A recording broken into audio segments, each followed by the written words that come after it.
లో పరదాల మహారాణిని పాపం విద్యార్థులు ఇబ్బంది పెట్టారంట.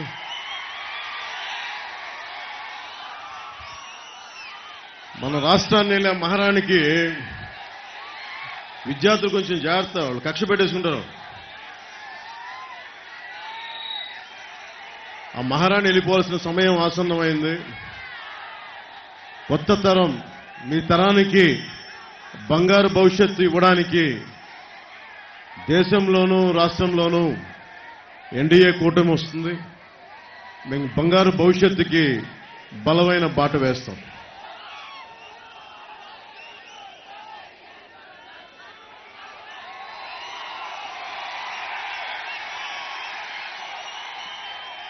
మన రాజమండ్రి పార్లమెంట్ అభ్యర్థిగా భారతీయ జనతా పార్టీ అధ్యక్షురాలుగా శ్రీమతి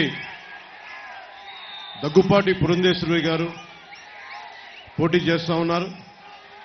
వారికి నా హృదయపూర్వక నమస్కారాలు.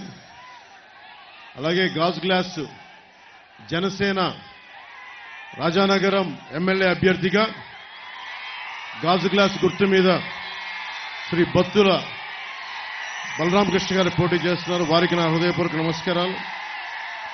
టీడీపీ తూర్పుగోదావరి జిల్లా అధ్యక్షులు కెఎస్ జవహర్ గారికి మనస్ఫూర్తిగా నా హృదయపూర్వక నమస్కారాలు. అలాగే రాజానగరం టీడీపీ ఇన్ఛార్జ్ శ్రీ బొడ్డు వెంకటరమణ చౌదరి గారికి నా హృదయపూర్వక నమస్కారాలు. శ్రీ చిట్టూరి రవీంద్ర గారికి, శ్రీ భారతీయ జనతా పార్టీ జిల్లా అధ్యక్షులు శ్రీ బొమ్మల దత్తు గారికి, బీజేపీ ఇన్ఛార్జ్ నీరుకొండ వీరన్న చౌదరి గారికి మనస్ఫూర్తిగా నా హృదయపూర్వక నమస్కారాలు. ఇక్కడికి వచ్చిన నాన్నదమ్ములకి, మాడపడుచులకి, మక్క చెల్లెళ్ళకి, దారి పొడవున హారతులిస్తూ నిరాజనాలు పలికిన మా చిట్టి తల్లులకి, మబ్బుల్లో పరిగెత్తే పిడుగుల్లాంటి మా జన సైనికులకి, కదం తొక్కే వీర మహిళలకి నా హృదయపూర్వక నమస్కారాలు. ఈ కార్యక్రమాన్ని సామాజిక మాధ్యమాల్లో వీక్షిస్తున్న పెద్దలందరికీ, మీడియా అధిపతులందరికీ, పాత్రికేయులందరికీ నా హృదయపూర్వక నమస్కారాలు.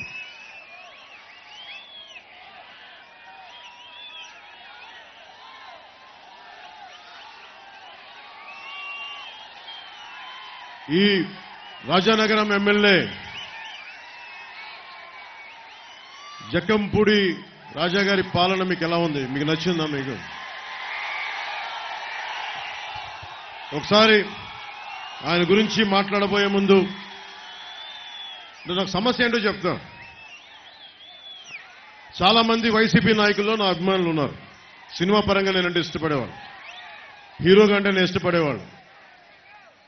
కానీ ఎంత నా అభిమానులైనా, ఎంత నన్ను అభిమానించే వాళ్ళైనా దేశానికి సమాజానికి విఘాతం కలిగిస్తూ అడ్డగోలుగా ప్రకృతి వనరులను దోచేస్తూ ఉంటే, స్కాములు చేస్తూ ఉంటే నా అభిమానులు అయినప్పటికీ కూడా వ్యక్తిగతంగా నేను గౌరవిస్తానేమో కానీ పొలిటికల్గా వారితో నేను విభేదిస్తాను. సో మీకు జక్కంపూడి రాజా గారికి ఇబ్బందులు ఉన్నాయి రాజానగరంలో, అది మీరు ఒప్పుకుంటున్నారా? జక్కంపూడి రాజా గారి పెద్ద కుటుంబం, వాళ్ళు రామ్మోహన్ రావు గారికి మీద నాకు చాలా అపారమైన గౌరవం ఉంది. వారి కుటుంబం మీద గౌరవం ఉంది. కానీ దురదృష్టవశాత్తు మన రాజానగరం స్కాములకి, మనకి గంజాయికి, ఇసుక దోపిడీకి రాజధాని అయిపోయింది. అది రాజానగరం బ్లేడు బ్యాచ్ అంట. మనం ఇదివరకు బ్లేడ్ బ్యాచ్ అంటే నేను హైదరాబాద్ ఓల్డ్ సిటీలో విన్నామండి, వస్త్రా తీసుకుని ఇలా కట్ చేస్తారని. అంటే సరైన పాలకుణ్ణి మనం ఎన్నుకోకపోతే ఈ రోజున ఆ హింసాత్మక సంస్కృతి పచ్చటి తూర్పుగోదావరి జిల్లాలో కూడా వచ్చేసింది.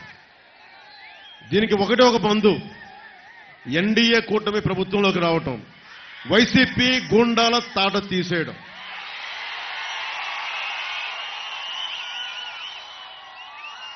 రాజానగరం, రాజమండ్రి, ముఖ్యంగా మన రాజానగరంలో ఇసుక రీచ్లు ఎక్కువ మనకి.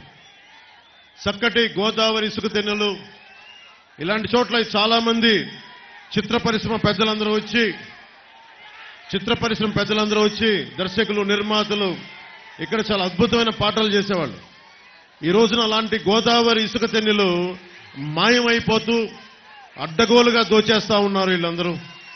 దీన్ని అడ్డుకోవాల్సిన అవసరం ఉంది.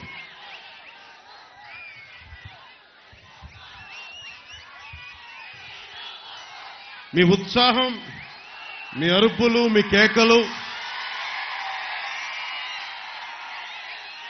ఇవన్నీ కూడా మీరు మీ భవిష్యత్తును దృష్టిలో పెట్టుకొని నేను రాజకీయాల్లోకి వచ్చాను. మీ భవిష్యత్తును దృష్టిలో పెట్టుకొని నేను మీకు ఒక బలమైన భవిష్యత్తు ఇవ్వడానికి